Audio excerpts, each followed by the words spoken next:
2월 17일 목요일 새벽 기도회를 시작하겠습니다. 사도신경을 고백하시고 찬송가 279장을 부르신 후에 하나님의 말씀을 함께 나누겠습니다. 오늘 저희에게 주신 하나님의 말씀은 누가복음 13장 1절부터 9절까지의 말씀입니다. 그때 마침 두어 사람이 와서 빌라도가 어떤 갈릴리 사람들의 피를 그들의 제물에 섞은 일로 예수께 아뢰니 대답하여 이르시되 너희는 이 갈릴리 사람들이 이같이 해 받음으로 다른 모든 갈릴리 사람보다 죄가 더 있는 줄 아느냐. 너희에게 이르노니 아니라. 너희도 만일 회개하지 아니하면 다 이와 같이 망하리라. 또 실로암에서 망대가 무너져 지어 죽은 18사람이 예루살렘에 거한 다른 모든 사람보다 죄가 더 있는 줄 아느냐. 너희에게 이르노니 아니라. 너희도 만일 회개하지 아니하면 다 이와 같이 망하리라. 이에 비유로 말씀하시되 한 사람이 포도원에 무화과 나무를 심은 것이 있더니 와서 그 열매를 구하였으나 얻지 못한지라. 포도원 지기에게 이르되 내가 3년을 와서 이 무화과 나무에서 열매를 구하되 얻지 못하니 찍어 버리라. 어찌 땅만 버리게 하겠느냐. 대답하여 이르되 주인이여 금년에도 그대로 두소서. 내가 두릅하고 거름을 줄이니 이후에 만일 열매가 열면 좋거니와 그렇지 않으면 찍어 버리소서 하였다 하시니라.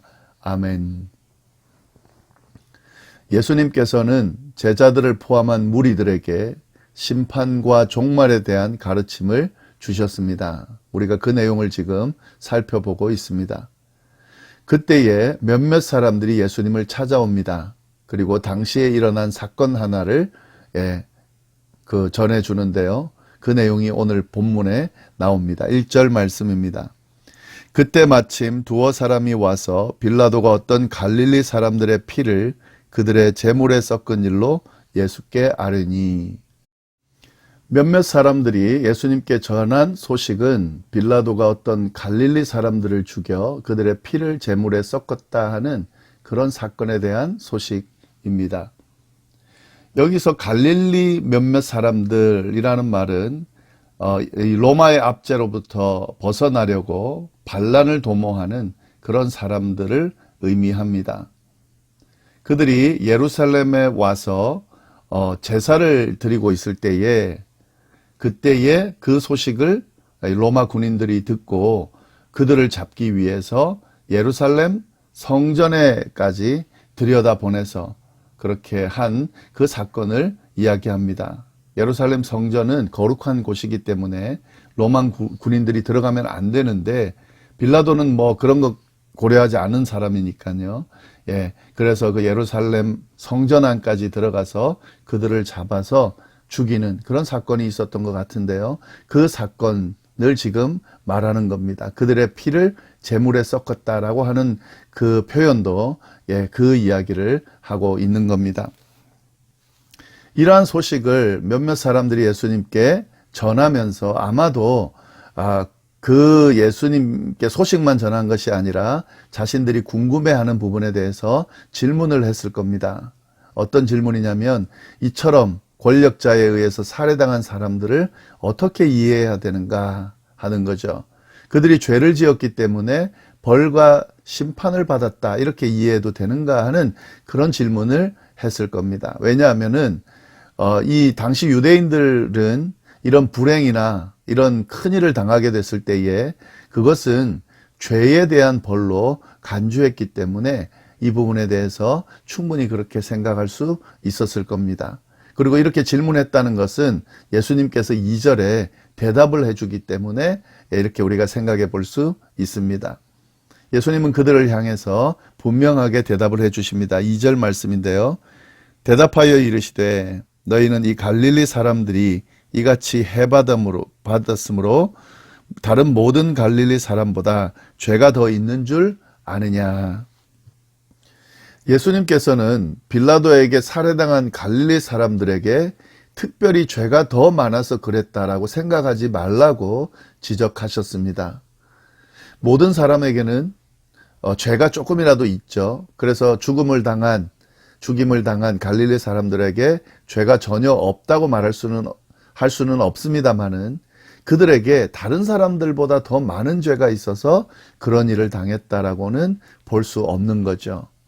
또 이 당시는 식민 통치하에 있기 때문에 이런 일은 흔하게 일어날 수 있기 때문에 그들이 죄가 더 많아서 다른 사람들이 당하지 않는 그런 죽임을 당했다고 생각하는 것은 잘못됐다는 사실을 예수님께서 지적하면서 그 말씀을 하십니다. 그러면서 예수님은 이런 일들이 모든 유대인들에게 일어날 수 있다는 말씀을 하십니다. 3절 말씀이죠. 너희에게 이르노니 아니라 너희도 만일 회개하지 아니하면 다 이와 같이 망하리라. 너희도 이렇게 망할 수 있다 하는 거죠. 이건 당연한 거죠. 왜냐하면 지금 로마의 압제 가운데 있기 때문에 이 압제 가운데 있는 유대인들은 이런 위험에 처해 있습니다. 언제든 누구든 그런 위험에 처할 수 있는 그런 상황에 있기 때문에 너희도 그 죽은 사람들에 대해서 그렇게 평가하지 말고 너희들도 조심해야 된다 하는 말씀을 하고 계신 거죠. 근데 여기서 회개하지 아니하면 이와 같이 망하리라 라고 했는데 이 부분은 이 다음 내용을 살펴본 후에 함께 나누도록 하겠습니다. 예수님은 이에 대해서 설명하시면서 또 다른 예를 하나 드시는데요. 4절 말씀입니다. 또 실로암에서 망대가 무너져 치어 죽은 18사람이 예루살렘에 거한 다른 모든 사람보다 죄가 더 있는 줄 아느냐. 예수님은 사고로 당한 재난에 대해서 말씀하십니다. 실로암에서 망대가 무너져 18사람이 죽은 사건이 있었던 것 같은데 그 사건을 예로 들면서 그 실로암에서 망대가 무너져 죽은 사람들이 다른 사람들보다 죄가 더 많아서 그런 사고를 당한 거냐? 그렇지 않다는 거죠. 그렇게 생각하면 안 된다는 거죠. 왜냐하면 이런 사고나 자연재해는 기본적으로 누구에게나 닥칠 수 있습니다. 그래서 이 재해를 당한 사람, 사고를 당한 사람이 죄가 더 많아서 그렇다라고 하는 것은 억지스러운 해석이죠. 그리고 재해를 당하지 않은 사람들도 언젠가 이런 재해를 당할 수 있는 가능성이 있기 때문에 죄가 없어서 나는 안심이다라고 생각하면 안 된다는 거죠. 이 부분을 예수님께서 이야기를 하십니다. 그런데 예수님이 이 내용을 이야기하면서도 너희도 만일 회개하지 않으면 다 이와 같이 망할 것이다. 이렇게 말씀을 하셨습니다. 회개하지 않으면 너희도 똑같이 될 거다. 라는 말씀을 하셨는데 이건 무슨 말일까요? 이 말씀은 이 당시 이스라엘이 처한 상황을 이해해야 바로 이해할 수 있습니다. 이스라엘 민족이 지금 로마의 압제, 특히 또 외세의 압제에 짓밟히고 있다는 것은 어떤 결과냐면 하나님의 말씀에 순종하지 아니한 결과입니다. 하나님의 말씀을 순종하지 아니할 때에 이런 심판이 임할 것이라고 끊임없이 하나님은 이야기를 했습니다. 그런데 이스라엘이 하나님의 말씀에 순종하지 않고 죄를 지음으로 인해서 이런 결과들을 계속해서 당하게 된 거죠. 또 기회를 주시면 또 당하고 또 기회를 주시면 또 당하고 하는 이런 과정 중에 있었습니다. 지금 이 예수님 당시에 로마의 압제로 있는 상황도 마찬가지입니다. 이스라엘 민족의 죄 때문에 그들이 외세에 짓밟히게 되고 그 외세의 압제 가운데 있게 된 겁니다. 이스라엘 백성들 모두는 이런 민족적인 죄 아래 있습니다. 그래서 언제든지 이 죄로 인해서 심판을 당할 수 있는 그런 상황에 처해 있다 하는 거죠. 그래서 지금 이 갈릴리 사람들의 죽음과 또 실로암 사람들의 죽음, 그 죽음이 언제든지 임할 수 있다라는 거죠. 그 자체를 보면서 죄가 많아서 그렇다라고 해석할 수는 없지만 그런 죽음들처럼 이 이스라엘 백성들 모두는 이 민족적인 죄 때문에 언제든지 그런 비극을 당할 수 있다는 사실을 예수님이 말씀하시면서 그 죄로부터 돌이키라고 지금 말씀하고 계신 거죠. 나는 그런 비극을 당하지 않아서 다행이다 라고 생각하면 안 된다는 거죠. 그 모습을 보면서 나의 죄와 민족의 죄를 생각하면서 나도 조심해야 되겠구나, 돌이켜야 되겠구나, 회개해야 되겠구나 라는 생각을 할 수 있어야 된다는 말씀을 예수님께서 하십니다. 예수님은 이런 말씀으로 그들의 회개를 촉구했는데 그 이스라엘 사람들의 이야기를 듣지 않아요. 회개하지 않아요. 하나님의 뜻을 돌아보지 않습니다. 하나님께서 보내신 메시아를 받아들이지 않습니다. 그 메시아가 선포하는 회개하라 천국이 가까웠다는 그 말씀을 제대로 듣지 않습니다. 그래서 이런 이스라엘 사람들이 결국에는 AD 70년에 전쟁으로 인해서 예루살렘이 완전히 파괴되고 많은 유대인들이 죽임을 당하게 되고 그리고 그들의 주권이 상실되는 그런 결과가 나아지게 됩니다. 이건 예수님께서 예언한 대로 돼버린 거죠. 이 말씀은 결국 우리에게 큰 도전이 됩니다. 이 고난은 의인과 악인을 가리지 않고 누구에게나 찾아옵니다. 인생의 마지막 순간도 죽음의 순간도 분명히 누구에게나 찾아옵니다. 그러니 고난당하는 사람을 보면서 나는 당하지 않으니까 안 됐다라고 생각할 것도 없고 나에게도 언젠가 이런 고난이 다가올 것이고 또 분명히 죽음의 순간, 마지막 순간이 우리에게 올 겁니다. 그렇기 때문에 늘 우리의 모습을 돌아보고 죄를 회개하는 그런 모습이 우리에게 있어야 된다 하는 거죠. 심판날이 되면 그 죄에 대한 심판을 받게 될 겁니다. 누구도 이 부분에 대해서 자유할 수 없습니다. 그렇기 때문에 누구든 자신의 죄를 회개할 내용들을 잘 돌아보면서 회개하면서 하나님 앞에 늘 경건하고 순결한 모습으로 서 있을 수 있어야 된다는 사실을 우리가 늘 깨달을 수 있어야 된다는 거죠. 결국 이건 뭐냐면 심판의 날을 준비하는 거죠. 예수님께서 하시고자 하는 말씀이 그 말씀이에요. 심판의 날이 다가오고 있기 때문에 그 심판의 날을 준비해야 된다. 그 준비는 뭐냐면 회개함으로 준비할 수 있다.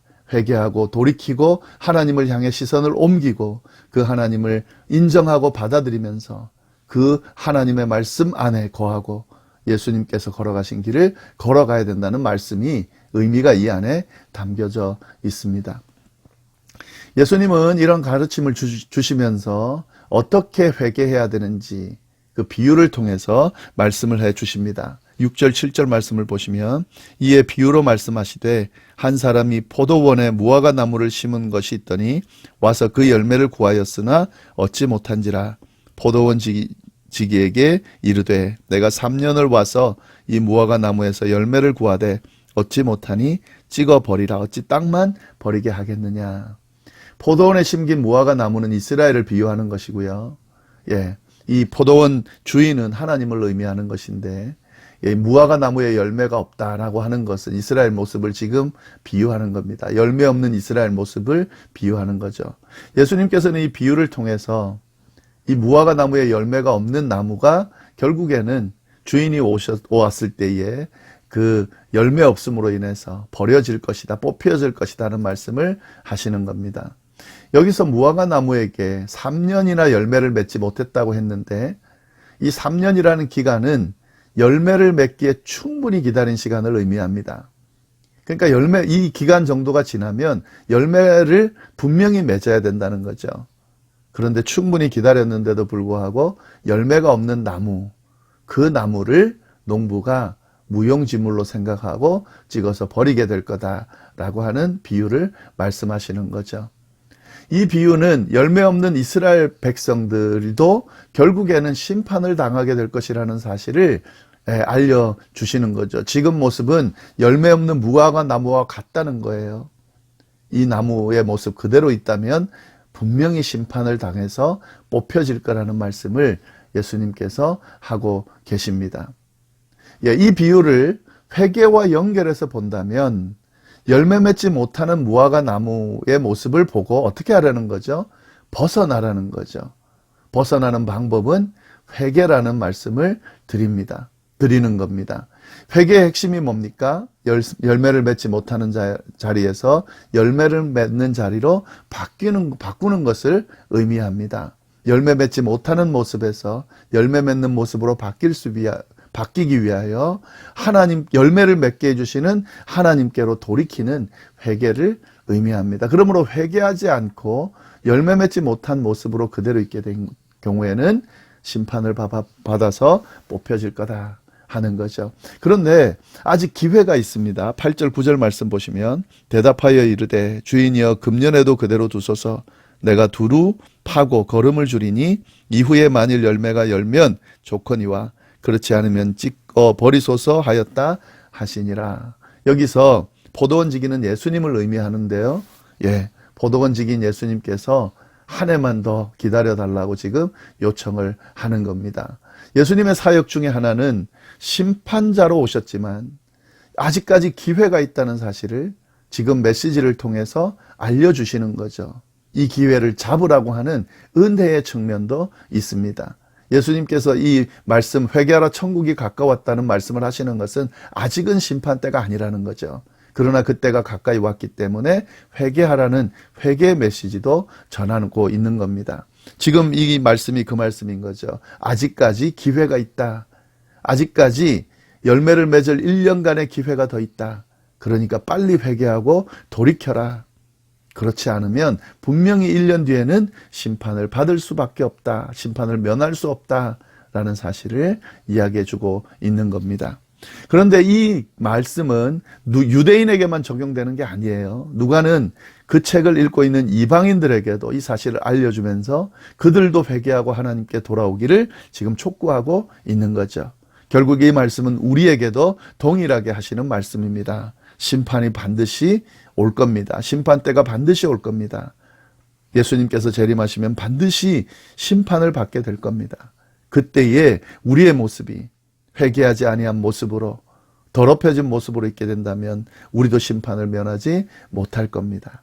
그래서 늘 회개하면서 정결한 모습으로 하나님 앞에 서 있으라고 이 말씀을 통해 하나님께서 우리에게 촉구하고 계신다는 사실을 우리가 깨달을 수 있기를 바랍니다. 기도하겠습니다. 하나님 아버지 감사합니다.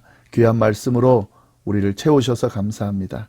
이 말씀 잘 기억하면서 종말의 시대를 살아가는 우리의 삶, 늘 회개하고 경건한 모습으로 살아가는 우리의 삶이 될 수 있도록 인도하여 주옵소서. 감사드리며 이 모든 말씀을 살아계신 예수님의 이름으로 기도드립니다. 아멘.